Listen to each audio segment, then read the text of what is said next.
Bom, então, nosso tema, tarifa social.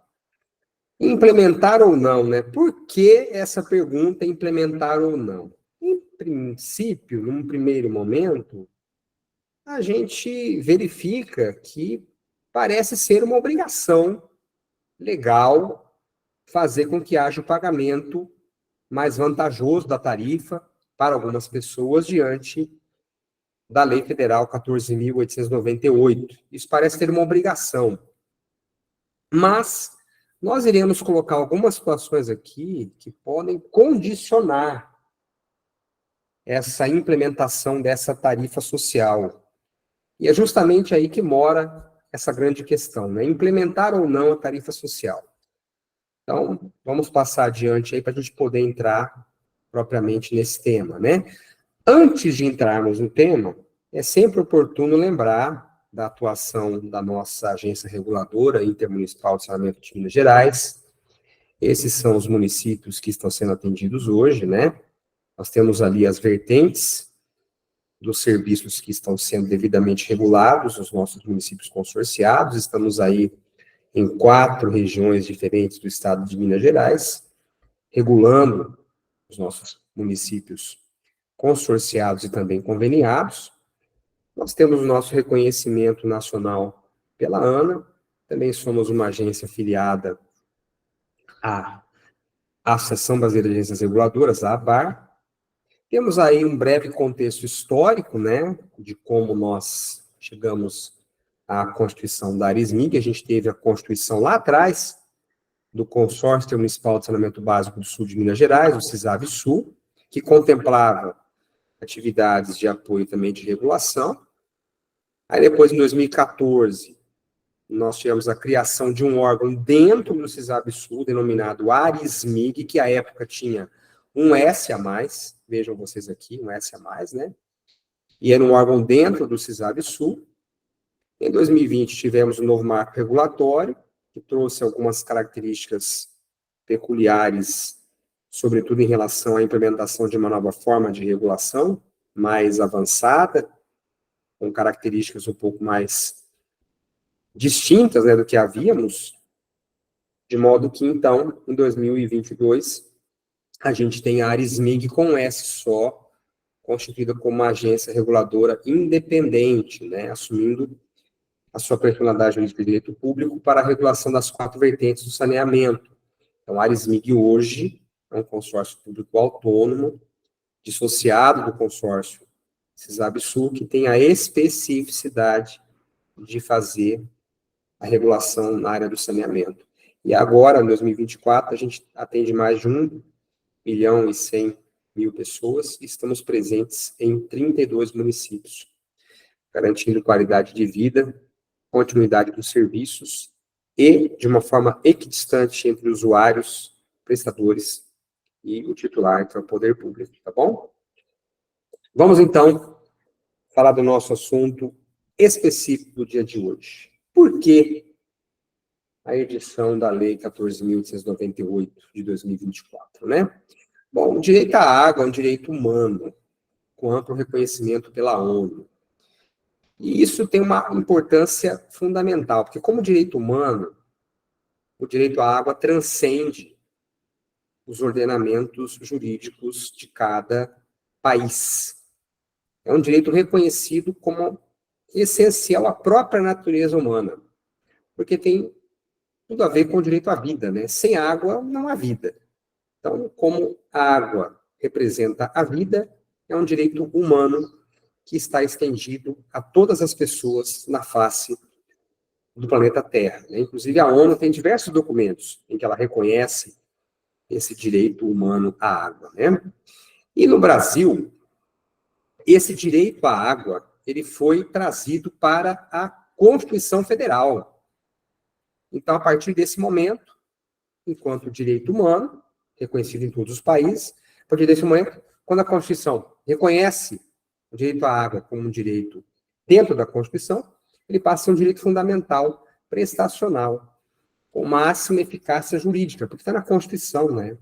E exige, por consequência, a máxima potência, entre aspas, aí, estatal, ou seja, o Estado tem que voltar todas as suas atenções para possibilitar, da melhor forma possível, o acesso à água, que é um direito humano, e que, uma vez colocado na Constituição Federal, transforma-se em direito fundamental prestacional. Então, o que está por trás da Lei 14.898, do ponto de vista do direito à água, é justamente o que está aí. Um direito humano que, colocado na Constituição, torna-se um direito fundamental, que exige do Estado a máxima eficácia jurídica e a máxima potência estatal. Ou seja, o Estado tem que estar voltado para isso, tem que estar focado no direito à água. O saneamento, na verdade, em geral, né? Quando a gente fala saneamento, em termos de mundo, a gente correlaciona com a questão do esgotamento sanitário, né? O mundo fala direito à água, direito ao saneamento, entendido o saneamento como esgotamento sanitário. Então, os dois são direitos fundamentais, né? Mas estamos falando agora do direito à água, porque o que a Lei 14.898 visa é justamente potencializar o acesso à água. E aí, na Constituição Federal, nós temos ali, compete à União, no artigo 21, inciso 20, instituir diretrizes para o desenvolvimento urbano, inclusive habitação, saneamento básico e transportes urbanos. Ou seja, diretrizes para saneamento básico. Isso compete à União. E de que maneira que a União exteriorizou isto, né? Exteriorizou por meio da Lei 11.445, de 2007. Inclusive prevendo, no artigo 3º, inciso 7º, os subsídios, que é justamente do que trata a Lei 14.898, que são instrumentos econômicos de política social que contribuem para universalizar o acesso ao serviço público de saneamento básico por parte de populações de baixa renda. E isso é muito importante na medida em que nós temos que mirar sempre a modicidade tarifária. A modicidade tarifária é a exata correlação de forças entre o que as pessoas podem pagar e entre aquilo que o prestador vai receber para tocar bem o serviço de saneamento. Ou seja, a remuneração tem que ser de um montante tal que as pessoas possam pagar e, ao mesmo tempo, proporcionar graus de investimento e também de custeio para o prestador. E o subsídio ele vem justamente quando a tarifa ela se torna um pouco mais alta para que as pessoas consigam pagar, né? Então a tarifa está um pouquinho mais alta, as pessoas não têm condições todas elas de pagarem, então a gente lança a mão dos subsídios. O que nós temos visto na prática, e até isso pode ser complementado aí pela Luísa, pelo nosso pessoal aí da sede, é que as nossas tarifas acabam sendo, algumas delas, sociais por natureza, né? Que são tarifas baixas, o que, de certa forma, é preocupante, porque acaba tendo ali uma baixa capacidade de investimento, mas as tarifas, se elas crescerem um pouco mais, nós temos que subsidiá-las para que as pessoas de baixa renda tenham acesso a esse serviço. E o que acontece quando a gente tem serviços privatizados, né? A gente sabe que a privatização está aí, está todo dia batendo na nossa porta, e a gente vê que as tarifas crescem. Então, nesses casos, realmente, os subsídios são instrumentos necessários de política social para que as pessoas tenham condições de acessar o serviço de saneamento. Aí nós temos aqui a Lei 14.898, de 13 de junho, guardem essa data aí, 13 de junho de 2024, com reflexões iniciais. Tem alguma pergunta aí no chat? Ouvi um... Pessoal da sede, alguma pergunta? A Daniela levantou a mão. Pode falar, Daniela.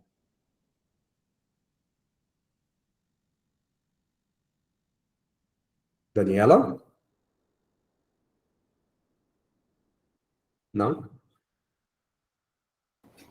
Ela abaixou a mão, talvez foi sem querer. Talvez você querer mesmo. Continuemos então. Bom, Reflexões iniciais. Ela tem um cunho altamente social, a Lei 14.898, ou seria um cunho populista, né? Ela foi aprovada com ampla maioria no Congresso Nacional e não teve, por enquanto, pelo menos, consultei isso ontem, nenhuma ação direta de inconstitucionalidade ou questionamento a respeito da implementação dela, né? É de se estranhar que ela tenha sido feita no ano de eleições municipais, né? Porque, afinal de contas, se fossem eleições federais, né, talvez os políticos tirassem algum tipo de proveito disso.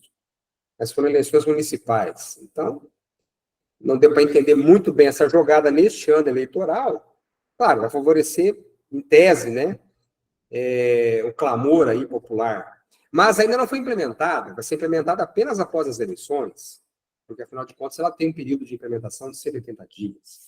Então, não deu para entender muito bem, né, essa questão política aí. Mas a questão é, tem um cunho social, sem dúvida. Mas é um cunho social ou um cunho populista? O que seria, né? Seria constitucional, já que a União, conforme a gente viu ali, não caberiam apenas as diretrizes, né? A gente viu ali, ó, instituiu diretrizes. Inclusive, essa é uma colocação que foi feita, muito bem feita, pelo nosso querido diretor de regulação e fiscalização aqui do consórcio SPAR do Paraná, o Rogel, que está nos assistindo, inclusive, né? Questão da constitucionalidade da lei, já que a União deveria apenas fazer diretrizes, mas a União entrou de sola, né? Definiu os usuários que terão direito, definiu o valor, inclusive. Então, será que ela não foi além das diretrizes que deveria apenas fixar diretrizes e não ir a detalhes? Mas o fato é que não temos nenhuma ação ainda direta de constitucionalidade. Outra pergunta, seria fazer graça com o chapéu alheio, né? Já que a tarifa social foi criada pela União, mas quem vai arcar com a conta serão os prestadores, em última análise, a população que não será beneficiada por meio do subsídio cruzado, porque a fonte primária do financiamento da tarifa social é jogar a conta para os outros usuários. Então, a União cria a regra, vai além das diretrizes e deixa a conta para os prestadores e, pior ainda, né, deixa a conta para a população que não será beneficiada. Afinal de contas, aquela velha história, aquela velha máxima. Não há almoço grátis, né? Alguém vai ter que pagar essa conta.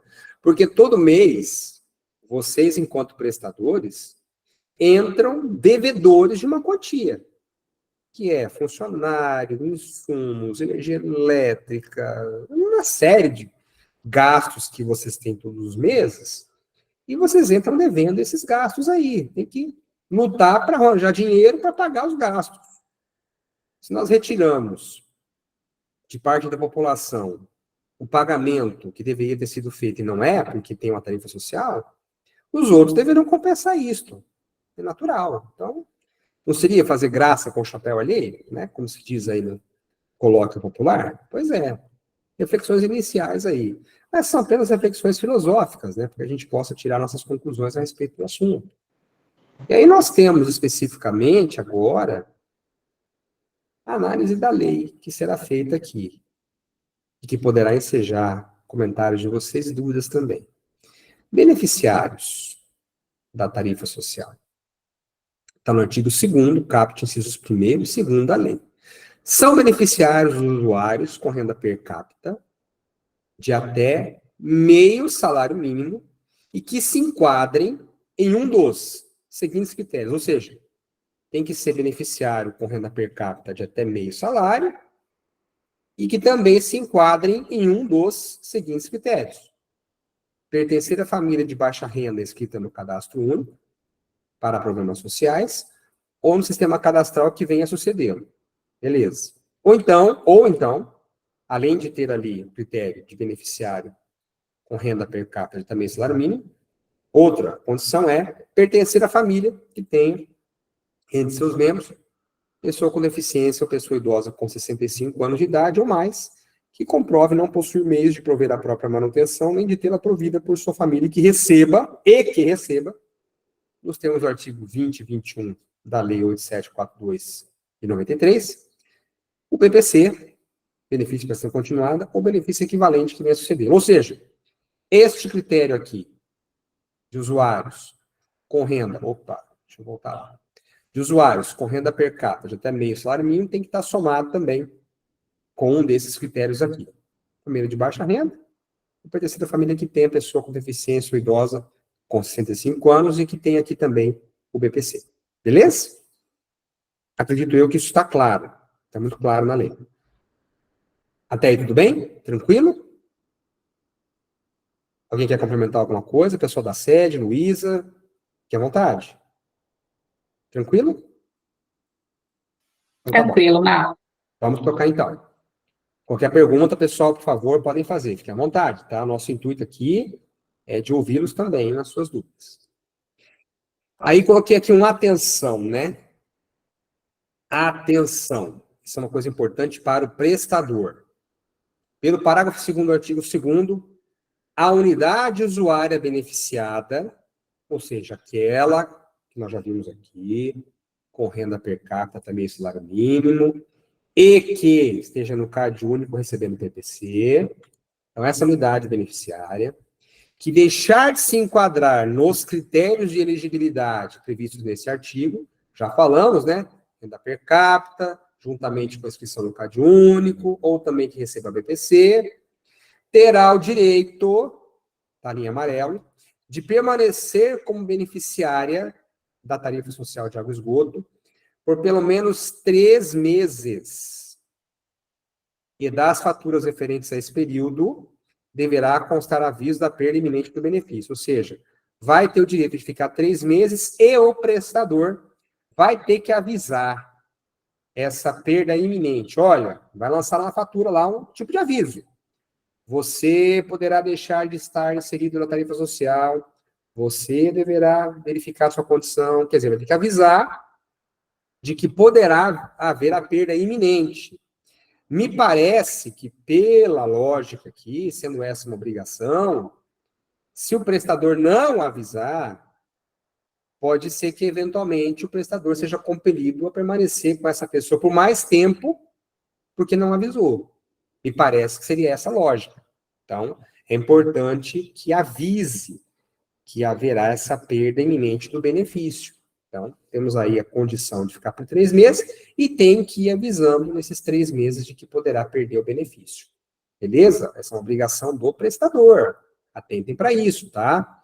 Porque o prestador é que foi o alvo dessa lei 14.898. O regulador também tem algumas obrigações, mas a grande massa de obrigações está com o prestador. Então, fiquem atentos com essa questão dessa obrigação de informar os usuários, tá? E de mantê-los também por pelo menos 3 meses. Desde que eles deixem de estar em algum dos critérios de elegibilidade. Beleza? Tudo bem até aí? Qualquer pergunta, por favor, fiquem à vontade. Continuando, mais uma vez aqui, atenção, prestador. Pelo parágrafo único do artigo 3º, se houver detecção por vocês, né, de algum dos atos irregulares previstos no inciso 1º até o inciso 5º do caput do próprio artigo 3º, o prestador do serviço deverá notificar a unidade usuária por pelo menos 3 meses. Opa, fica à vontade. Eliane Reis perguntou uma pergunta bem pertinente aqui no site. Diga. Sobre a questão de critérios, né? Ela falou assim, podemos incluir no âmbito municipal outros critérios? E aí, né, a gente lembra que ali são os critérios mínimos. Então, critérios a mais poderão ser incluídos. Não poderão ser excluídos os critérios mínimos. Então, tem um artigo lá mais na frente, na lei, que coloca essa estrutura como uma estrutura mínima. Me parece que colocar a mais não poderia.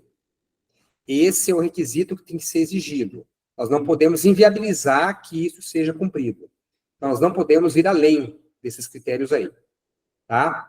Mas eu vou verificar depois direitinho. Tem um artigo na frente que fala sobre isso. Mas me parece que nós não podemos colocar critérios que sejam mais restritivos do que esses critérios que estão aí. Porque é uma diretriz, né? Que advém de uma lei federal, se é uma diretriz válida ou não, a gente não teve discussão sobre isso ainda, mas nós não podemos avançar além desses critérios que aí estão. A gente pode ser até, digamos assim, um pouco mais benevolente em relação a outras instituições de outros tipos de benefícios sociais. Até a lei diz isso, né? Que esse benefício não inviabiliza outros benefícios. Só que nós não podemos ser mais rigorosos, porque a gente estaria fugindo da diretriz da lei federal. Tá? Me parece isso.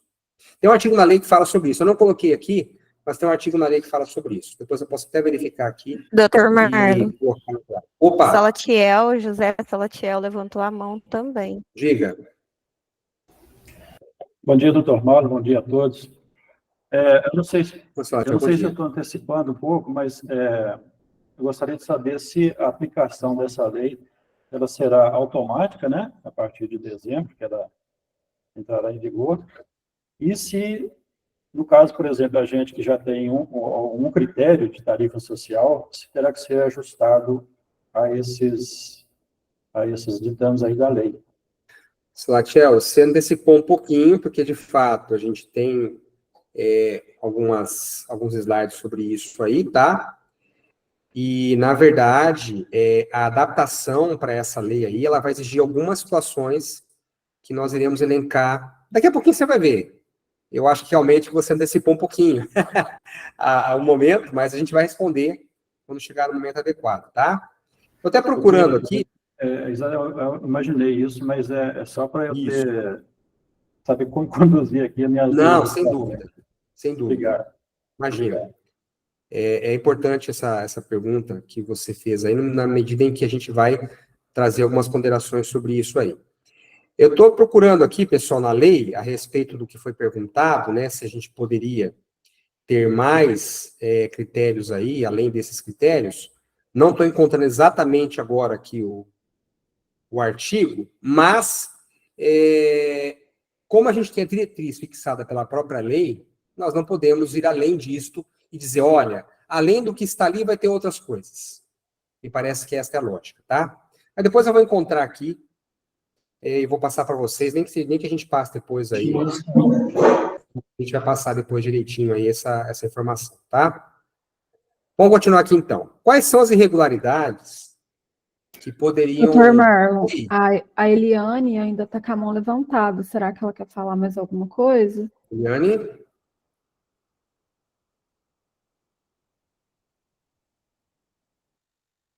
Mais alguma coisa?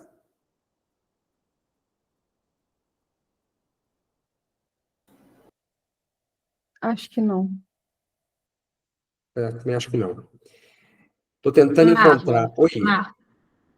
Eu só queria fazer uma complementação, estava até conversando com a Jéssica aqui, eu acho que eu me expressei mal na hora de responder, né, em relação à pergunta da Eliane, na verdade, a gente não pode ter critérios que restringam mais a utilização do benefício por parte desses usuários, mas se a gente quiser dar mais benefícios, por exemplo, né, um lugar hoje a gente tem 50% até 20 metros cúbicos, o município pode permanecer com esse benefício, ele tem que ter, no mínimo, o desconto até 15 metros cúbicos.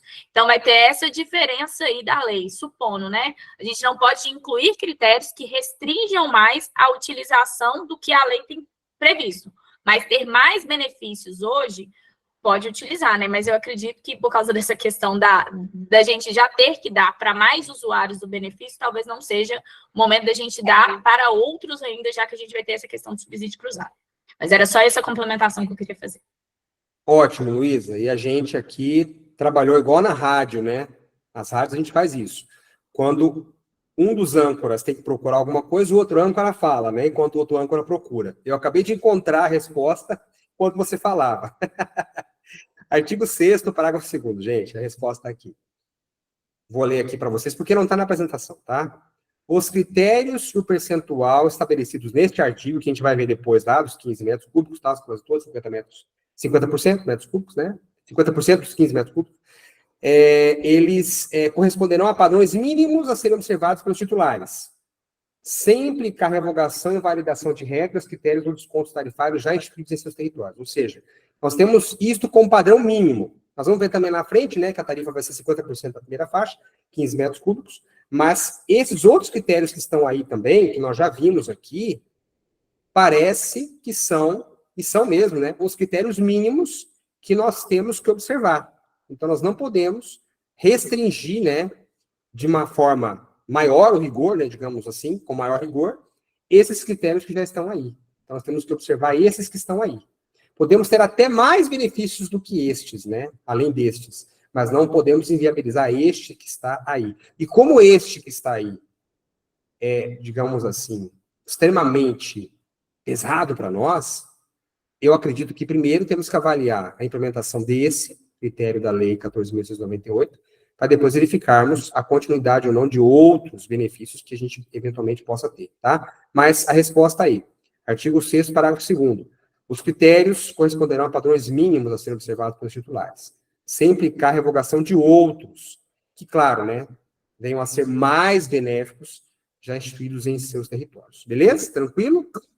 Anotaram aí, artigo 6º, parágrafo 2º. Luísa, pessoal da sede, mais alguma colocação? Podemos prosseguir? Tranquilo? Pode prosseguir, Marcos. Ótimo. Uhum. Então, quais são as irregularidades que irão fazer com que o prestador notifique a unidade usuária por pelo menos 3 meses? Mais uma coisa importante, hein? Ter que notificar a unidade usuária por pelo menos 3 meses, com a descrição da irregularidade e solicitação de regularização antes de retirar. Quais são? Primeiro, intervenção nas instalações de sistemas públicos de água e esgoto que possa afetar a eficiência. Danificação proposital, inversão ou supressão dos equipamentos destinados ao serviço. Ligação clandestina de água e esgoto.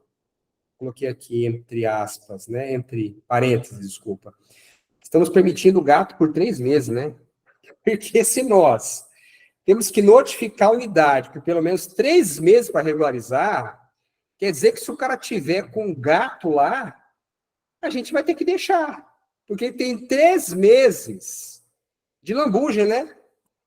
A gente vai ter que comunicá-lo, ó, regulariza o gato aí, por favor. Tira o gato. Nesse meio tempo, já passou muita água por ali. Meu Deus do céu. Que loucura, né? Mas é o que está aí. Quer dizer, nós temos que comunicar a irregularidade por pelo menos 3 meses. E solicitar que regularize.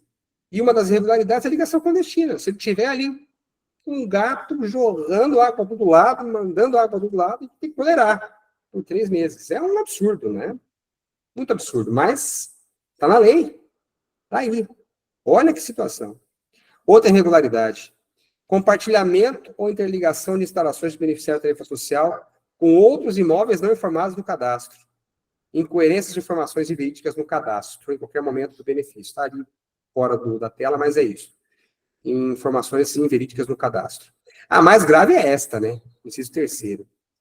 Ligação clandestina de água e esgoto, permitindo o gato por 3 meses. Vejam, paz, meus senhores, que absurdo. E temos que comunicar por pelo menos 3 vezes. Aí vamos supor, olha que situação. O sujeito está com o gato lá. Se notifica por pelo menos 3 meses antes de tirá-lo do benefício. 3 meses você notificou. Aí, logo depois da 3ª notificação, ele vai lá e regulariza. Quer dizer, ele vai voltar à condição de novo da tarifa social e ficou com o gato 3 meses. Que situação. Que situação. Marro. Oi. Temos, como, né, esse é um assunto bem polêmico, a gente tem algumas perguntas no chat e algumas mãos levantadas.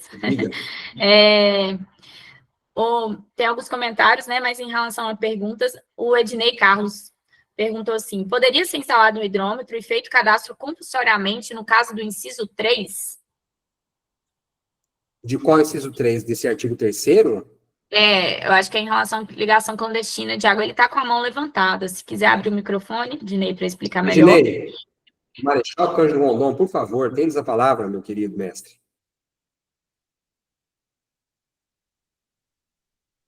Ele está sem microfone. Só fala para nós esse 3º aí do artigo 3º. Isso, no caso de ligação clandestina. Isso mesmo.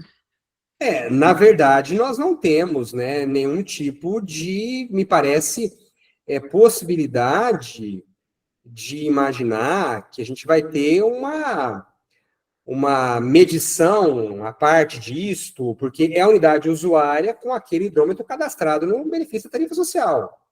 A ligação clandestina, ela vai levar um consumo maior, naturalmente. Aliás, não vai levar um consumo maior registrado, né? Vai estar sem registro, porque é uma ligação clandestina. A gente vai detectar e vai comunicar ao usuário.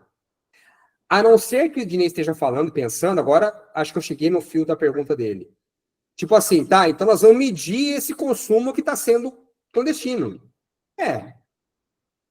Seria uma ideia. Porque depois, se ele sair da tarifa social, a gente iria cobrar esse consumo excedente dele. É uma ideia. Uma ideia. Nunca tinha pensado nisso. É uma ideia. De medir o que está clandestino, mas é que está o problema, né? Como medir essa ligação clandestina? Como fazer isso, né, na prática? Como colocar uma medição daquilo que clandestinamente está sendo colocado para fora? Os regulamentos mais modernos, eles dispõem, né, de algumas soluções para isso.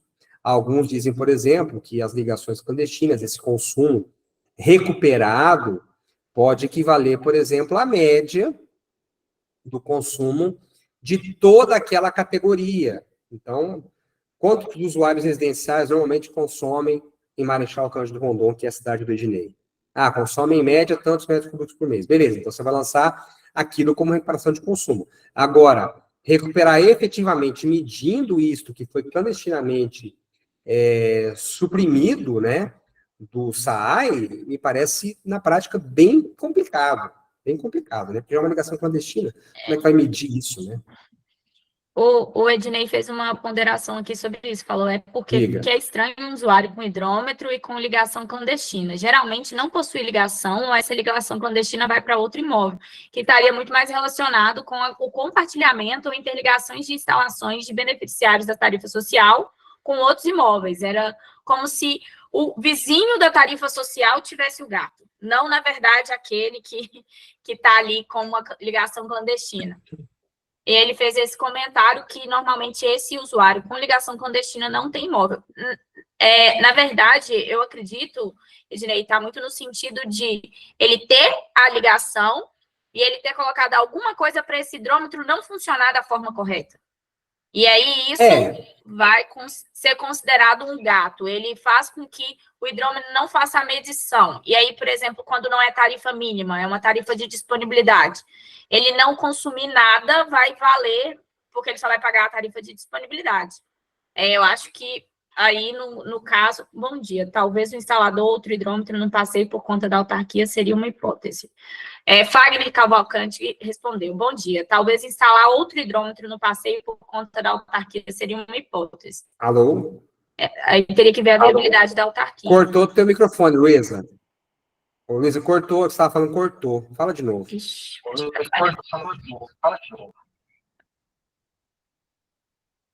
Luísa?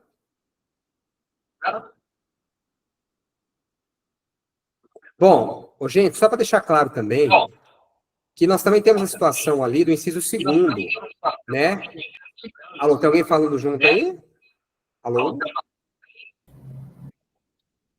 Pessoal, então, a respeito da situação também que nós temos aí, que é da danificação proposital, inversão ou supressão do equipamento destinado ao serviço. Ou seja, se eu também danifico, né, coloco lá algum tipo de dispositivo que não meça o consumo da água também, pode entrar como danificação proposital. Ou seja, o gato, né, uma ligação clandestina, qualquer situação que faça com que a gente tenha ali uma irregularidade, ela é passível de notificação. E medir isto que está sendo perdido me parece muito complicado. Na prática, é muito complicado. E para recuperar um consumo que a gente eventualmente tenha, a gente vai lançar mão de expedientes que estão presentes nos nossos regulamentos. O fato é que nós temos a irregularidade, o gato ou enquadrado ali como dano proposital, como ligação clandestina, como uma situação que poderá ensejar ainda a permanência do infrator por 3 meses, o que é uma situação bem complicada. Oi? A Eliane ainda continua com a mãozinha levantada, mas eu acho que é por engano, se puder abaixar, Eliane Reis. Matheus Piantino, do SAI de São Lourenço, está com a mão levantada. Matheus, diga lá. Oi, pessoal, bom dia a todos aí. Estão me ouvindo bem? Sim, senhor. Então tá, joia. Deixa eu só fazer uma contribuição aí para a discussão, que quando a gente tomou conhecimento dessa lei, a gente deu uma estudada nela aqui, e, assim, se vocês me permitirem, eu vou só ler aqui o caput do artigo 3º, para eu contextualizar o que a gente pensou. Diga lá. O caput ele fala o seguinte: a unidade usuária beneficiada com a tarifa social de água e esgoto perderá o benefício quando o prestador do serviço, por meio do atendimento técnico qualificado, detectar e comprovar qualquer um dos seguintes atos irregulares. E aí vem esses incisos. E após isso, o parágrafo único. O que a gente entendeu aqui foi o seguinte, que a gente precisa notificar ela por 3 meses acerca da perda do benefício. Agora, a gente poderia interromper a ligação clandestina. Eu acho que, assim, a ligação clandestina, inclusive, é um crime que está no Código Penal.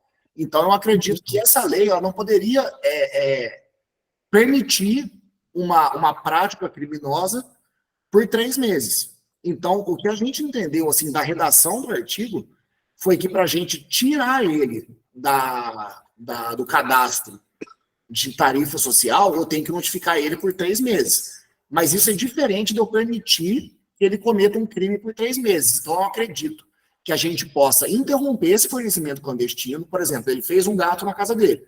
Eu tiro essa tubulação da casa dele, ali da rede, corto a ligação, porque eu não posso permitir que ele fique roubando água por 3 meses. Notifico ele durante 3 meses para ele regularizar a situação, mas só a respeito do cadastro dele na tarifa social. E não que eu tenha que deixar ele consumir água ou, enfim, qualquer uma dessas outras irregularidades por esses 3 meses.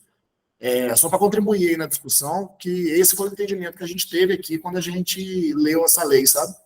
Obrigado aí pelo espaço. Ô, Matheus, eu concordo em gênero, número e grau com o teu pensamento. Muito bom. E eu não defendo o conteúdo do que está aí na lei. Pelo contrário, eu sou um severo crítico a isto. O grande problema, Matheus, é essa expressão infeliz que a lei usou aqui no finalzinho do parágrafo único, que é a notificação por 3 meses com a descrição da irregularidade e, quer dizer, o maisinho, né, o sinal de mais aqui, a solicitação da regularização da condição da unidade antes de retirá-la do banco de beneficiário da tarifa social. Ou seja, você comunica a irregularidade e solicita que regularize. E esse prazo de 3 meses, ele é uma espécie de um beneplácito para essa regularização. Agora, eu concordo contigo que, dentro da sistemática do direito, né, nós temos a configuração da permissão de um crime aqui, né? A gente tem praticamente aqui uma excludente de ilicitude. Não sou advogado especialista em direito penal, mas está excluindo a ilicitude aqui. Então, realmente ficaria incoerente você permitir uma situação como essa por 3 meses. Mas o grande problema é essa expressão que está aqui, ó. Solicitação de regularização. Então, tá, eu vou lá, constato que tem um gato, né? Te notifico disso, dizendo, ó, tem um gato aí. Uma ligação clandestina, um dano proposital, aí, enfim, um enquadramento aí na melhor forma possível. Aí você vai ter que dizer, regularize isto. A lei está dizendo, ó, você vai oportunizar prazo para que o usuário regularize isto. Você não vai lá fazer isso. Você está deixando que ele regularize. Olha que situação que a gente chega. Mas isso é um ponto polêmico, tá? Nós não vamos encontrar uma resposta para isso aqui. Mas me parece que a dificuldade está justamente na expressão solicitação de regularização. Mas eu concordo contigo, Matheus. É um absurdo muito grande. Eu não concordo. Não concordo. Aliás, na minha visão, muito, assim, superficial sobre isto, me parece que o benefício, os bônus que o usuário tem que ter também um ônus muito forte respectivo, né? O usuário que fosse pego com algum tipo de irregularidade deveria ser excluído na hora do benefício. E deveria ter um prazo, inclusive, para inviabilizar que ele entrasse de novo no benefício, porque vai ficar muito fácil. A gente está falando aqui de cidades, né? As nossas cidades aqui, que estão todas na nossa apresentação, no nosso webinar, são cidades de pequeno e médio porte, tá? Você imagina uma situação como essa, uma cidade grande, né? Uma cidade de população altíssima. Como é que vai ficar isso? Vai ter gente se beneficiando disso várias e várias e várias e várias e várias e várias vezes, com subterfúgios que a lei permite, tá? Mas nós não vamos solucionar isso. Mas que bom que o debate está acontecendo, isso é muito importante. Alguém tem mais alguma colocação a fazer sobre isso? A Jaqueline Pessoal aí do da sede? SAAI fez um comentário aqui. Ela falou: o entendimento que eu tive sobre esse artigo é que a unidade perderá o benefício definitivamente, porém o prestador deve comunicá-lo por 3 meses antes de cortar o benefício, juntamente com a solicitação de regularização, e não que a regularização permita que ele volte a ter o benefício. Pois é, agora o grande problema, Jaqueline, é que a lei não estabelece essa penalidade de exclusão e por algum tempo ainda, ou definitivamente, né? Nós não temos isso. O que nós temos, sim, é descrição da irregularidade e solicitação de regularização da condição. Então, se a lei fala de solicitação de regularização, quer dizer que a gente pode retornar o usuário ao status de usuário bonzinho, né? De que ele está cumprindo todos os requisitos da lei e não está mais em irregularidade e pode continuar usufruindo do benefício da tarifa social. Então, nós não temos a penalidade de exclusão e definitiva do usuário. Isso nós não temos. Isso realmente nós não temos. Infelizmente, tá? Infelizmente. Mas, prosseguindo aqui no conteúdo da lei. Atenção, prestador, né? Efetivação do benefício. Ela vai ocorrer automaticamente pelo prestador, com base em informações obtidas no CAD único e nos bancos de dados já utilizados pelos prestadores. Lembrando que não é necessária, nesse caso de enquadramento automático, não é necessária prévia comunicação ao usuário, está no artigo 4º, parágrafo 4º. O prestador vai encaminhar a entidade reguladora, no mínimo anualmente, o relatório de que constam os usuários contemplados com o benefício. E se a classificação não for automática, os usuários vão dirigir-se ao prestador para se cadastrarem com os documentos que estão aí colocados, né? Cadastramento do CAD único, cartão de beneficiário do BPC, e vão, então, depois fazer uso do benefício. Se o usuário apresentar os documentos, caso não tenha sido feito o cadastramento automático, será considerada cobrança indevida por parte do prestador. Quando é que vai ser considerada a cobrança indevida, então? Tá, primeira coisa. Eu vou verificar automaticamente os cadastros, eu, prestador, né? Para colocar o usuário no benefício de tarifa social.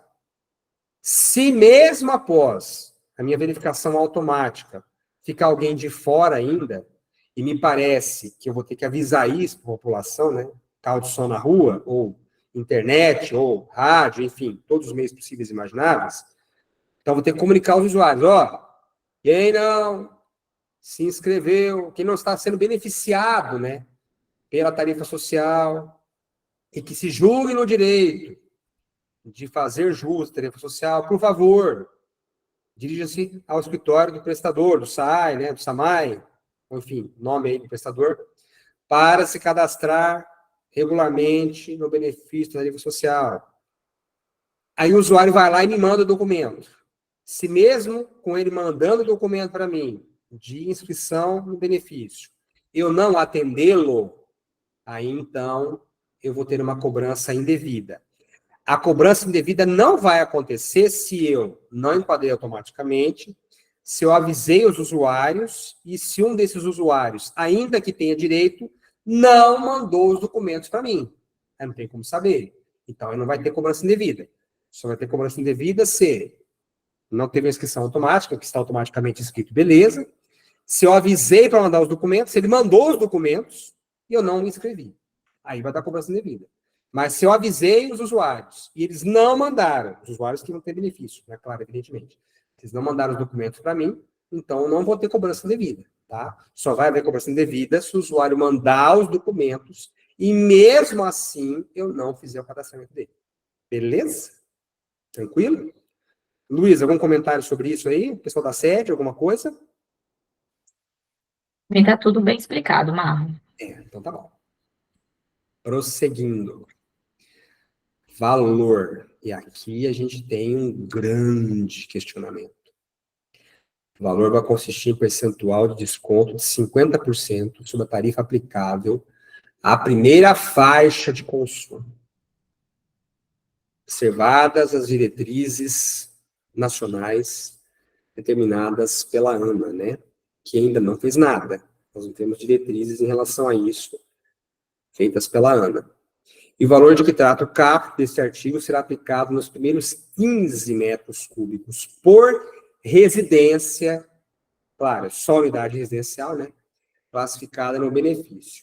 E sobre o excedente de consumo poderá ser cobrada tarifa regular, ou seja, 50% sobre a tarifa aplicável à primeira faixa e 15 metros cúbicos. Está aí um grande problema, porque muitos de nós não trabalham com 15, trabalham com 10, né? Então, nós vamos ter que, de alguma maneira, fazer algum tipo de adaptação a isto, né? Porque o que está na lei são os primeiros 15 metros cúbicos e com a tarifa calculada na primeira faixa de consumo. Olha a situação, né? Então, 15 aplicáveis à primeira faixa de consumo, o que é mais barato. E sobre o excedente, nós vamos cobrar tarifa regular. Condição importante para a implementação da tarifa social: diretrizes da ANA. Nós não temos ainda, né? E quais seriam essas diretrizes? Diretrizes quanto à primeira faixa de consumo, porque a gente poderia muito bem, fizemos um debate, né, um tempo atrás sobre isso, inclusive aqui no Paraná, no CISPAR, a gente fez um debate sobre isso, né? Quanto que é, tecnicamente, como a gente calcula a primeira faixa de consumo? Seria essa a questão da diretriz que a ANA vai instituir? Porque a gente poderia muito bem, de repente, colocar a primeira faixa como uma faixa extremamente cara, né? Tipo assim, tudo pela metade do dobro, né? Mais ou menos isso. Mas nós não temos hoje um critério de como fazer o cálculo desta primeira faixa, né? Como a gente estruturar isso? A gente tem as melhores práticas, mas nós não temos um critério que seja definido normativamente sobre isso. Talvez seja aí que a ANA vai entrar. Mas o fato é que hoje, 50% primeiros 15 metros cúbicos. E aqui mora um grande questionamento, né, uma grande pergunta que foi feita já. Tá, é um direito automático das pessoas a partir de 11 de dezembro de 2024, que é quando vence 180 dias, as pessoas vão chegar lá e simplesmente vão dizer assim, ó, eu quero pagar 50% sobre a primeira faixa em relação aos 15 metros cúbicos. Vai ser assim automaticamente? Segundinhos preciosos para vocês pensarem. Vai ser um direito subjetivo das pessoas chegarem, meterem o pé na porta e dizerem, a gente quer esse direito? Temos algumas reflexões a fazer sobre isso. Mais à frente vocês vão ter uma reflexão totalmente conosco sobre isso, tá? Não é bem assim. Ao que me parece, não é bem assim. Rô, diga lá, Luiz. 2 pontos. Tem a Viviane, né, mandou aqui no chat, essa diretriz da ANA não é a resolução 183? Viviane, a resolução 183 que trata, né, sobre a questão da regulação tarifária, ela não trata especificamente sobre essa questão aí da primeira faixa em relação à tarifa social, né? Supostamente, né, a ANA vai editar uma norma que vai orientar sobre essa legislação específica. Então, a ideia é que a gente tenha isso daí. E só uma complementação em relação à sua fala, doutor Marlon, é que foi o Té que falou no início da reunião, aqui em Minas Gerais, por exemplo, a gente tem uma situação específica da Copasa, que a gente sabe que muitos dos prestadores autárquicos, né, tem uma tarifa, normalmente, metade da Copasa, né, em relação à primeira faixa. Então, a gente vai pagar metade da metade e para a Copasa, por exemplo, atender a legislação, ela vai pagar o valor assim, entende? Eles têm que determinar o que seria esse 50%, qual que é o limite mínimo e o limite máximo. Por exemplo, né? Vou dar um exemplo prático aqui. Se a gente tem 15 metros no município X sendo R$50 e no município Y sendo 25, para a gente dar o benefício para o usuário, a gente vai ter que dar um benefício de R$12,50. E o outro vai estar pagando 25. Então, a gente precisa dessa determinação, porque senão a gente vai comprometer lugares onde tem cobranças baixas, né? A sustentabilidade e vai estar cobrando a metade da metade. Então, esse 50% aí é um critério muito vago, vamos dizer assim. Ô, Luísa, você sabe que esse questionamento que foi feito aí pela Viviane, né? muito pertinente, por sinal. É uma coisa que eu venho pensando há muito tempo. Muito, mas muito tempo mesmo. Eu comecei a trabalhar com saneamento em 2003. Já são 21 anos, né? Tô ficando um pouquinho velho já, mas tudo bem. 9 fora isto, 21 anos já. Veja só. Como é que a gente tem como critério, né? Qual o critério que a gente utiliza para dizer assim, olha, a primeira faixa é tanto, a segunda faixa é uma distância de 10% da primeira faixa, a terceira faixa é 20% da segunda. Qual o critério? Nós não temos um critério. Nós não temos um critério. Os prestadores trabalham de uma forma meio diferenciada. A gente agora, com os estudos tarifários que a gente tem feito, né, dentro da ciência econômica, que você domina muito bem, Luísa, por sinal, a gente tem trabalhado em algumas questões de melhores práticas. Mas a verdade é que nós não temos. Talvez essa norma da ANA vá dizer o seguinte: olha, senhores prestadores de serviço, a primeira faixa de consumo de vocês deverá ser correspondente a 15% do custo operacional total que vocês tenham, distribuído entre os usuários. Talvez seja isso. Para dizer qual é o teto que essa primeira faixa vai ter que ter. Talvez seja aí que more a grande questão que a ANA vai regulamentar. Porque hoje nós não temos. Se nós quisermos colocar uma primeira faixa alta, o que nos impediria, né, de fazer isso? Como você mesmo colocou aí, alguns trabalham com R$50, outros com R$25, outros com R$30. Não temos um critério. Talvez seja aí que more o critério que a ANA vai estabelecer como diretriz para essa primeira faixa de consumo. Estamos pressupondo, né, porque a ANA ainda não fez isto. E está aí mais um problema que a gente tem para implementar a tarifa social. A ANA ainda não fez. Como é que nós vamos fazer alguma coisa se a ANA ainda não fez? E outra, o tempo está correndo, né? Nós estamos no dia 23 de agosto.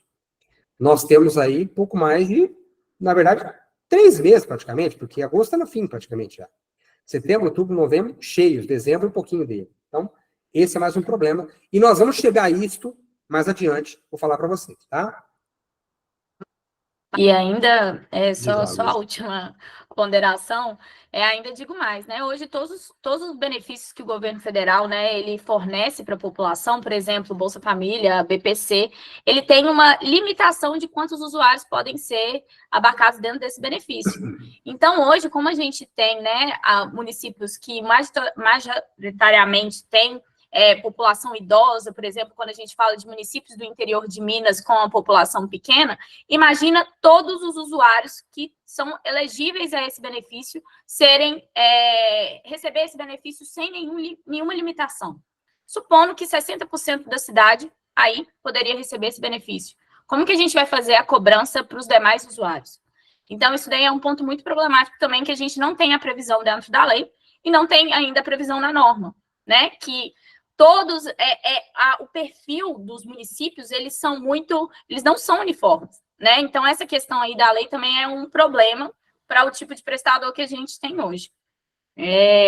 O Rogel levantou a mão aqui. Doutor Rogel. Bom dia a todos que estão participando. Parabéns aí à Arismig pelo evento. Eu acho que isso é de suma importância. Em breve nós estaremos fazendo o nosso também, né, Marlon? E com a Luísa também, mas uma consideração importante, eu acho que isso tem a ver conosco, as agências, né? Nesta lacuna do procedimento, aí acredito que nós já estamos trabalhando nisso, será a agência reguladora, a ERIM, que vai ter que já começar a determinar o procedimento, né? Em que pese a ANA ainda não tenha feito uma norma de referência, mas seremos nós que vamos ter que assumir isso, porque acho que a lei acaba trazendo essa possibilidade, ou, na verdade, necessidade, né? Então, assim, eu acredito que nós teremos que fazer isso, e aí apenas para efeitos de conhecimento, né? Nós já começamos aqui um levantamento da situação específica aqui dos nossos entes regulados, e, Marlon, para nossa surpresa, uma grande quantidade de regulados já tem a tarifa social, né? só que não nos moldes que foi apresentado pela legislação, né? Que vai causar um impacto regulatório e a questão orçamentária vai ser brutal, né? Porque tem municípios que têm um grande número de pessoas que recebem benefício do governo, né? E com isso vão entrar automaticamente na tarifa social, né? Muito bem ponderado por ti, Rogel. Sem dúvida, as ERIs, né, que são entidades reguladoras internacionais, e a Arismic, ELDS, Disparé, a Ares, o Espírito Santo também nos assiste, são entidades reguladoras internacionais, entrarão sim no jogo. Agora, o que eu pondero é o seguinte, né, esse artigo 6º, ele nos coloca uma participação fundamental da ANA, e mais adiante a gente vai ver também, no artigo 7º, também coloca, né, a questão da norma de referência sobre a estrutura tarifária da ANA também. Então, a minha preocupação é no seguinte sentido. Se nós fizermos alguma coisa, que eventualmente a ANA depois faça outra diferente. Como é que isso vai ficar? E outra, este nosso momento de discussão aqui está voltado predominantemente para o nosso prestador, né? Então, como é que fica o prestador nessa situação? Porque lá no final, o último slide da nossa apresentação de hoje, vou deixar isso para o final, vocês ficarem atentos até o final, ele vai colocar ponderações importantes de defesa, inclusive, em futuros e eventuais processos judiciais envolvendo os prestadores, com relação à implementação da tarifa social. Porque a gente viu ali, né, a primeira condição colocada pela ANA é em relação a essa estrutura da primeira faixa de consumo. Temos também a participação... Opa, tem um microfone aberto aí, pessoal. Se eu quiser falar, fica à vontade. Só me avisar. E temos também outra condição na frente, em que a ANA também tem que participar. Então, a participação da ANA me parece que seja uma condição muito importante para que a gente tenha o sucesso na tarifa social. Não que a ERI não tenha que fazer, vai ter que fazer. Só que, muito possivelmente, a participação da ANA será fundamental para delinear, inclusive, aquilo que a ERI irá desenvolver, tá? Mas agradeço demais a participação, Rogel. Só fechando então, mas assim, Marlon, qual que é a minha, assim, a ANA, ela faz uma coisa muito ampla, porque ela pensa a nível de Brasil, e a ERI, ela pensa a nível de realidade local, não é assim? Nós temos uma realidade aqui, diferente de Minas, e cada um tem o seu, né? Até eu acredito, assim, a participação da ERI já se manifestando talvez ainda anterior à manifestação da ANA, pode inclusive pautar a futura manifestação da ANA, né? Já que nós começamos a dar guarida para os nossos regulados, até como fonte de transição, né? Porque por mais que a lei falou, e aí a gente tem aquela discussão que você mesmo havia dito, né? Nós não temos só a vacatio legis que acaba em dezembro, mas nós temos também coisas que precisam ser regulamentadas para que aconteçam, né? E talvez a participação da ERI possa dar um tom de regulação e possa tentar preservar um pouco mais da individualidade regional, né? Eu acho que é aí que poderia ser o nosso papel mais relevante, né? Não que em vindo uma norma de referência e possível colidência, possamos discutir isso com a ANA, né?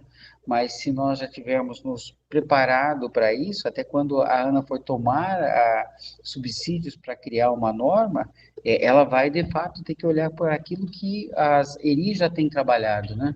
E isso pode fazer a diferença em termos de resultado. Embora também é necessário reconhecer que a lei não nos deu muito espaço de atuação, né? Exige, mas não nos deu espaço de atuação, porque o resultado final é albergar um número grande de pessoas dentro da tarifa social, inclusive contrariando a própria razão do sistema, que é de economia do uso da água, né? Porque deu uma amplitude de 15 metros cúbicos, né? Então, assim, veja que é uma situação bem delicada, né, que enfrentaremos daqui para frente. Mas era essa a intervenção, obrigado. Imagina, obrigado a você, Rogel. Eu digo o seguinte, a participação da ERI é muito importante, e aí a gente tem um risco. O risco da gente, enquanto entidade reguladora internacional, fazer bem, né, digamos assim, fazer uma regulamentação muito boa do que está aí na lei, e a ANA vem com outro tipo de ideia, né? A gente pode ter a situação de a ANA pensar diferente da gente. E aí a gente conduz de uma maneira e a Ana conduz da outra.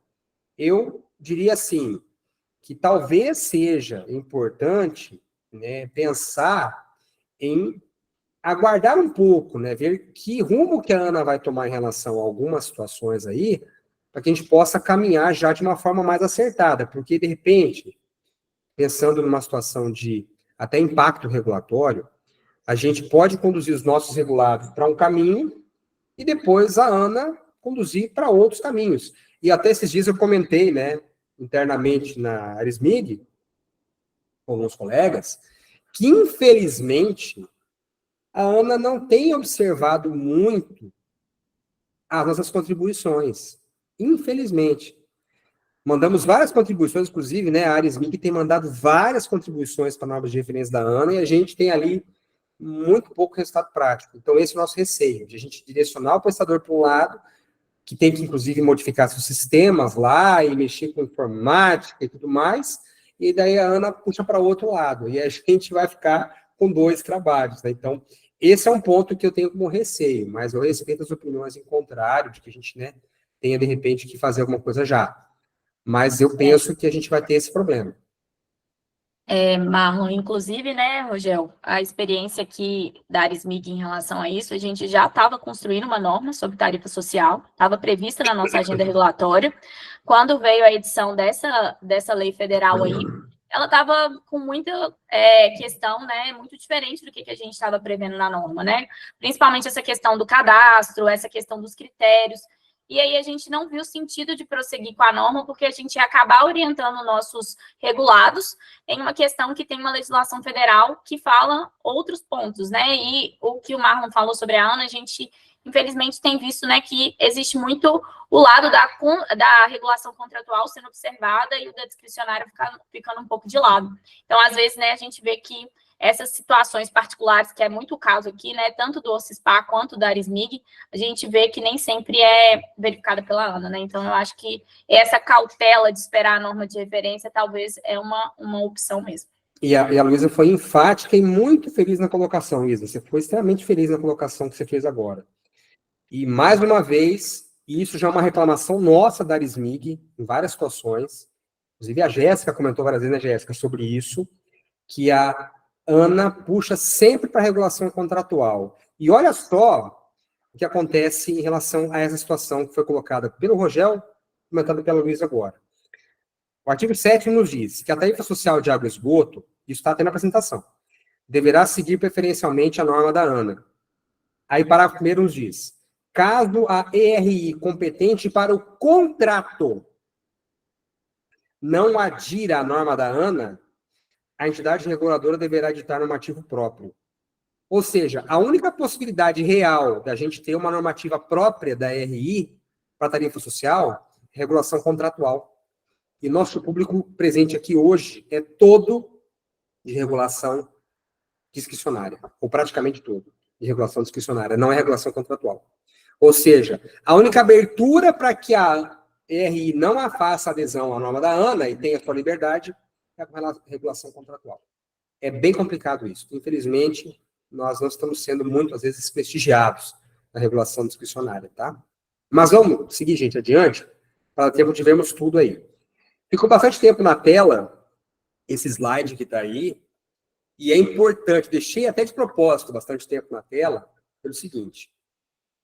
A lei alude a usuários que preenchem as condições do artigo 2º, né? Quer dizer, os usuários que tenham renda per capita, estejam no CAD único ou no BPC. E aí nós temos situações de um hidrômetro só servindo várias economias, né? E aí a gente tem a situação do parágrafo 5º do artigo 29. Prédios, edifícios e condomínios sem individualização poderão instrumentalizar contratos especiais com os prestadores, nos quais serão estabelecidos responsabilidades, critérios de rateio e forma de cobrança. Porque, assim, se eu tenho, imagine só, né, como tem em algumas cidades, um hidrômetro só, e o usuário é o condomínio como um todo, tem um hidrômetro só, e o único usuário cadastrado é o usuário do imóvel da frente, tem mais imóveis lá atrás, nós teríamos que ter a individualização dos nossos usuários para verificar se eles preenchem as condições do artigo 2º da tarifa social. Inclusive na linha do que o STJ recentemente decidiu, revendo o seu posicionamento sobre a cobrança de tarifa mínima. Inclusive, tem uma novidade interessante para São Lourenço, né? Nosso site São Lourenço. É que nós discutimos tanto isso ao longo desses anos, e o STJ retorna ao que era lá no passado, né? O que nós tínhamos, até pouco tempo atrás do STJ? Que, havendo um hidrômetro só com várias economias, você cobrava apenas uma tarifa mínima e cobrava todo o excedente, né, no consumo no hidrômetro só. Agora o STJ volta às raízes, lá em 2010, e diz que você pode cobrar a tarifa mínima de novo de cada economia, e vai ratear o consumo de todas elas. Quer dizer, voltamos ao que era. Não teve que modificar nada, então, né? Quem estava assim, permaneceu assim ao longo dos anos, volta a estaca do que era antes e não tem que fazer mais nada, vai ficar do mesmo jeito. Então, para a gente conseguir chegar nesses usuários aí, a gente vai ter que ter o cadastro desses usuários junto ao prestador. Porque senão, se deixarmos apenas numa única pessoa que está no imóvel da frente, a gente não vai alcançar os imóveis que estão lá atrás. E se tivermos como usuário o condomínio, que existem algumas situações que o condomínio é o usuário, o condomínio é pessoa jurídica. Ele não está no BPC, não está no Cade Único. Então, ele não é uma pessoa física, é uma pessoa jurídica. Então, nós temos que instrumentalizar esses contratos especiais com os condomínios, já estabelecendo responsabilidade, rateio e forma de cobrança com os nossos usuários, tá? Então, temos que cadastrar os nossos usuários de cada economia, de acordo, inclusive, agora com os critérios que o STJ nos trouxe de novo. Inclusive, sobre esse assunto, tarifa mínima, os reflexos da decisão do STJ em relação à tarifa mínima, já estou até pedindo aqui a autorização para o nosso diretor-geral para a gente fazer, pela Arismic, pelo CISPAR também, pela Ares também, um webinar específico sobre isso, para explicar essa questão agora da tarifa mínima junto ao STJ, tá? Mas é um ponto à parte. O que eu quero deixar claro para vocês é que nós vamos ter que cadastrar todos os nossos usuários, porque lá, no artigo 2º, estão usuários que têm renda per capita, até meio salário mínimo, que estão no BPC e que estão também no Cade Único, tá? Mais alguma pergunta feita, pessoal, aí, para a gente responder? Alguma coisa no chat? Não? Tranquilo? Então, vamos tocar adiante. Estão me ouvindo bem, pessoal? Sim. Então, tá bom. Fiquei com medo de ter caído aqui a transmissão. Recomposição do equilíbrio contratual. Eu vou passar muito rapidamente sobre isso, porque não é o nosso caso, nosso foco aqui, tá?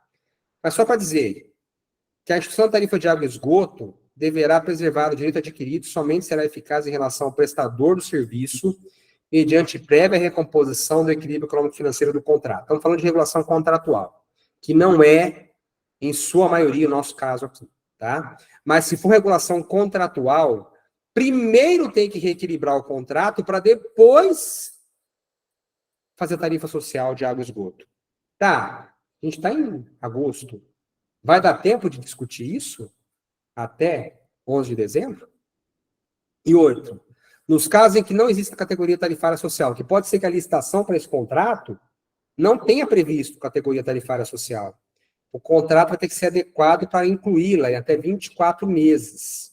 E aí sim entra o ato normativo publicado pela ERI. Mas o que é importante aqui, se houver regulação contratual, a tarifa social só vai ser eficaz, com eficácia jurídica, né, produzindo seus efeitos, mediante prévia recomposição do equilíbrio econômico-financeiro.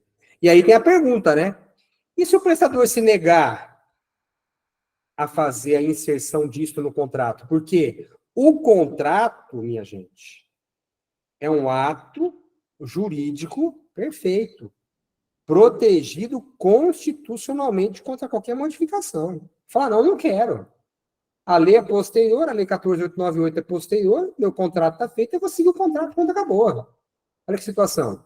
E mesmo assim, e se não houver consenso quanto à recomposição e adequação, até chegar em 11 de dezembro? Vai ficar sem, né? Porque prévia recomposição, tá vendo como é que é? Não é um direito subjetivo do usuário chegar e bater o pé na porta e falar assim, eu quero minha tarifa. no caso de uma regulação contratual, dependeria de prévia recomposição do contrato e dependeria de um aditivo que tem que passar pelo consenso do prestador. Se ele não quiser, não vai para frente. Então, vejam só, até coloquei ali, né? Atenção com esse dispositivo.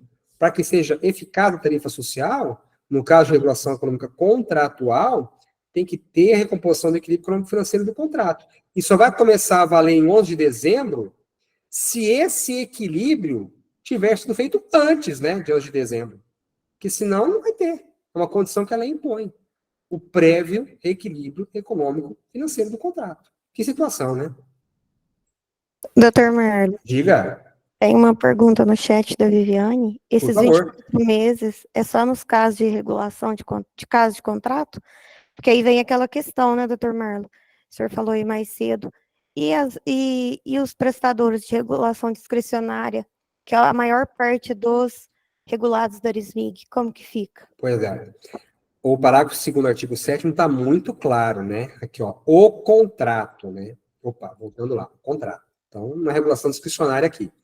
Para a discricionária, que são os nossos SAAs, SAMAIs, DAIs, demais, nós vamos falar sobre isso daqui a pouquinho, para dizer quais são as condições que nós teremos que ter para que a tarifa social seja eficaz em relação a esses municípios, tá? Daqui a pouquinho a gente vai falar.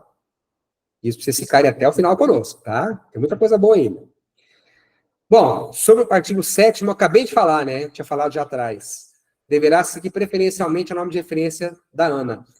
Exceção feita à regulação contratual. Não está aqui o parágrafo 1º do artigo 7º, mas a ERI somente na regulação contratual é que vai ter proeminência para não seguir a norma da ANA. Então, a norma da ANA para discricionária é uma condição fundamental. Nós temos que seguir o que vai ser feito em relação à norma da ANA. Aí agora vamos passar adiante aqui. A cereja do bolo. Aí é que entra o que nós vamos falar sobre a regulação discricionária, para a gente poder chegar a algumas conclusões aqui. Artigo 8º. A tarifa social de água e esgoto será financiada prioritariamente por meio de subsídio cruzado, consistente no rateio de seu custo entre as demais categorias de consumidores finais atendidas pelo prestador de serviço, proporcionalmente ao consumo. Há ainda a conta de universalização do acesso à água. Eu nem coloquei essa conta aí com detalhe, porque basicamente é o seguinte: existe uma previsão nessa lei 14.898 de que o governo federal pudesse compensar os prestadores com relação a essa falta de ganho, né, de receita que haverá com a aplicação da tarifa social. A pergunta é, né? Vocês acham mesmo que o governo federal vai mandar dinheiro para os municípios, para os prestadores, para compensar a tarifa social? Pouco provável, né? Então, o que tem mais de imediato aí para nós é o financiamento por meio de subsídio cruzado, tá? E aí que está a situação, né? Como a lei 14.898 vai entrar em vigor em 11 de dezembro, é adequado que os prestadores informem as entidades reguladoras internacionais dos possíveis beneficiários, a fim de que sejam feitos devidos estudos econômicos, para ver como será custeada a tarifa até a data da entrada em vigor da lei federal, que é 11 de dezembro. Porque a condição para você manter sustentável o sistema é distribuir essa ausência de recursos que iria ingressar com a tarifa social, né, porque vai ser beneficiado com a tarifa social o usuário, esses recursos vão deixar de entrar, você compensar com os outros. Essa é uma condição de sustentabilidade do sistema, para que ele fique sustentável. Senão o sistema vai colapsar. E para que a gente conseguisse implementar isso até 11 de dezembro, teríamos que fazer os estudos. A pergunta é, vai dar tempo de fazer até 11 de dezembro de 2024? Aí eu coloquei lá, o direito não cuida do impossível. Nós temos hoje na Arismig muitos regulados que são discricionários. Nós temos no CISPAR muitos regulados. Nós temos na ARES muitos regulados. Temos em outros reguladores outros regulados, discricionários. Nós vamos conseguir fazer os estudos até 11 de dezembro de 2024? Essa é a pergunta. Muito importante ser respondida. E aí a gente chega a uma conclusão, que é realmente a cereja do bolo e eu quero trazer as reflexões para vocês. A tarifa social, ela é um direito, mas ela é um direito individual. Tá certo? Pode ser um direito individual, inclusive homogêneo, né? Que daria origem até a uma ação civil pública, coisa parecida. Mas é um direito individual. Aí nós temos um princípio que é fundamental, que é o da sustentabilidade econômico-financeira, de modo que a concessão do benefício individual, desconsiderando o sistema como um todo, pode colapsá-lo. Ou seja, se eu não fizer uma conta certinha de como eu vou compensar dentro do meu sistema, por subsídio cruzado, aqueles que deixarão de pagar a tarifa por conta da tarifa social, então, se eu não tiver esse estudo, eu vou proporcionar ao colapso do sistema.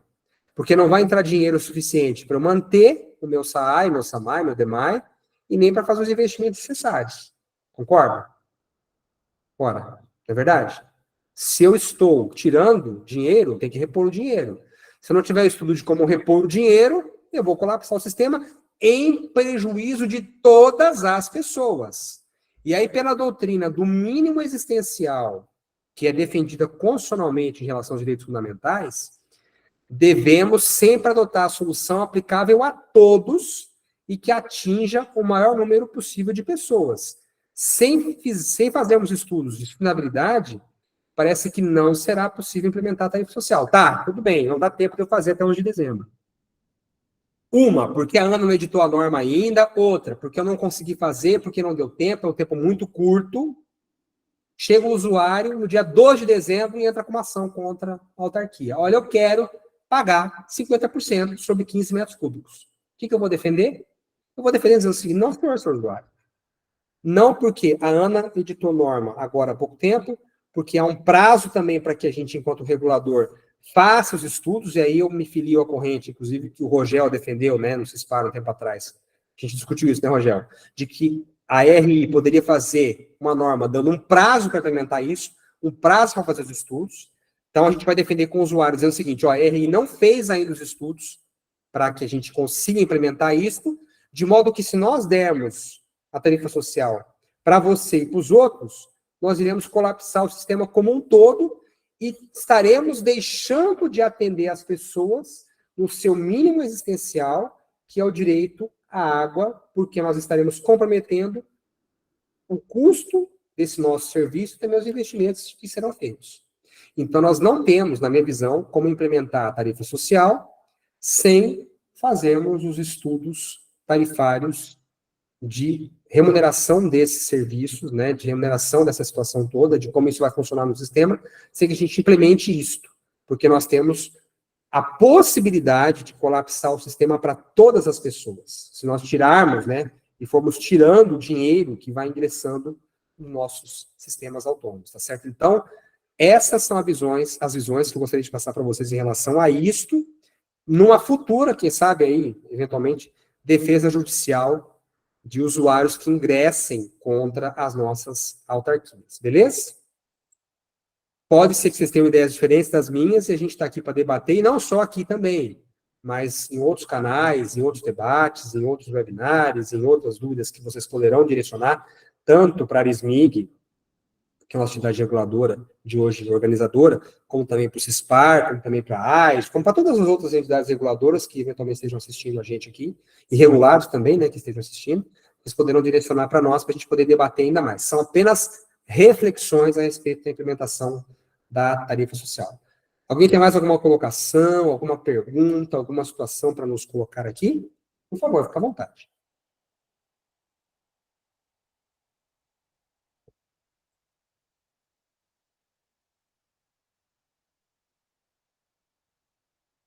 Pessoal, estão nos ouvindo? Estamos ouvindo, Dr. Marlon. Alguma pergunta aí, Fernanda? Não. Não? Então, eu espero que vocês reflitam sobre as questões que foram colocadas hoje e possam nos direcionar, né, pelos canais aí de praxe, eventuais questionamentos que possam surgir, né? Então, nós agradecemos imensamente a atenção de todos vocês. Está aí a nossa equipe toda, né, da Arismig. Opa! Dr. Marlon, tem uma pergunta. Diga, por favor. Colocação aqui. Lei de difícil aplicação. Cada estado tem uma situação socioeconômica. Imagina como ficará o orçamento do prestador de serviço de saneamento no Maranhão, onde há o dobro de beneficiários do Bolsa Família, em relação à população com carteira assinada.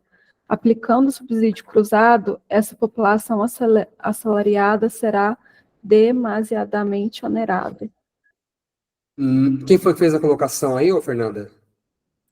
Foi Ariel Farage.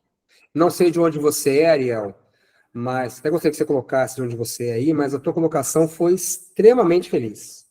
Extremamente feliz. É por isso que eu coloquei ali que sem fazer um estudo detalhado disso, de como isso vai impactar, nós não teremos como implementar. Agora, a dificuldade que você colocou, ela é maior que esta ainda. Mesmo implementando, você vai jogar conta para os outros que também não vão ter condições, eventualmente, de pagar. Olha que situação dificílima, que eu não havia nem pensado antes da tua pergunta. Se você jogar, né, todo esse valor que deixar de ser arrecadado para os outros, que inclusive poderão ser os próprios, né, beneficiários, porque é até 15. Se ele consumir 25, ele vai ter que pagar normal a tarifa dos outros 10.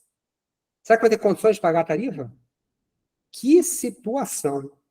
Por isso que eu digo sempre, né? Quando o direito não atenta para a realidade se vinga, né? Quer dizer, essa frase não é minha. Mas a realidade se vinga. Ela ignora o direito, porque o direito reflete aquilo que a sociedade, em dado momento, em dado recorte de espaço-tempo, necessita e pensa. Mas será que a sociedade reflete o que está aí nesta lei de tarifa social? Será que não seria mais adequado que fossem estabelecidos critérios mais flexíveis para que cada estado, cada município pensasse melhor a sua tarifa social? São perguntas a serem feitas. De onde que é o Ariel, Fernanda? Mandou aí? Ele é 3 pontos. 3 pontos. Maravilha de pergunta. Pergunta maravilhosa. O Joel também, Joel Blay, falou: aqui no Paraná já existe há muitos anos, tanto na área de saneamento como na área de energia elétrica. Sim, existe, mas eu digo assim, em relação ao que está colocado hoje, aí nós teremos um grande impacto, na minha visão. Talvez não tanto quanto outros estados, mas a gente vai ter um grande impacto em relação à questão das finanças das nossas autarquias, né? Nós temos que avaliar. No Paraná, o CISPAR está fazendo um levantamento sobre isso. Vamos verificar como é que esse levantamento vai repercutir quando a gente chegar a algumas conclusões aí que serão repassadas para os regulados aqui do Paraná. Pessoal, mais alguma pergunta, mais alguma colocação? Doutor Marcos, se o senhor quiser parar de compartilhar a tela. Opa! Que aí o senhor consegue ver todos, né? Isso. Nossa equipe está aí, toda a nossa equipe da Arismig, né? Inclusive muitos presentes hoje aqui, nos dando todo o apoio. Nossa gloriosa equipe da Arismig. Vamos deixar de compartilhar a tela para a gente poder enxergar vocês aí. Agora sim, eu enxergo todos vocês. Estamos à disposição. Se alguém tiver mais alguma pergunta. 63 pessoas, que maravilha, que felicidade, né? Que felicidade. Pessoal, mais alguma pergunta, alguma colocação? Se não, a gente vai encerrar a nossa webinar. Doutor Marlon, se o pessoal puder apenas abrir a câmera para fazer um print. Exatamente. Vamos ajeitar aqui para ficar bonito na foto.